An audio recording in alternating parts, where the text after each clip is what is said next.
Of course I planned ahead with the Angelic look makeup tutorial, cause I got you. Let's go. There's 3 key details to this look. Blush, bright inner corners, and soft curves. Blush is high up under the eye, on the nose, above the cupid's bow, and most importantly from the crease to the temple. This is gonna change everything. For the eyes, I'm taking a white pencil, extending my inner corner on the first third of my inner lid, and lining my inner eye socket. That's this part right here.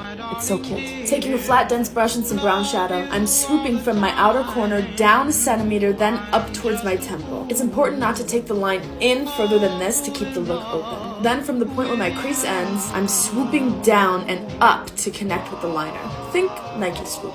Blend the top line up and the bottom line in. Pack a white eyeshadow to carve out your lid and brow bone and everywhere you put the white liner. The Dior face palette has the perfect sparkle. Place that everywhere you put the white, including under the eyes. This gives such a beautiful look. And I'm creating whispers of pink under the eye, on the eyelid, and on the brow bone. It just elevates this look to a million. Using a brown liquid liner for the thinnest wing in history. A swoopy, droopy half lash is for this look. There will never be a look cuter than this.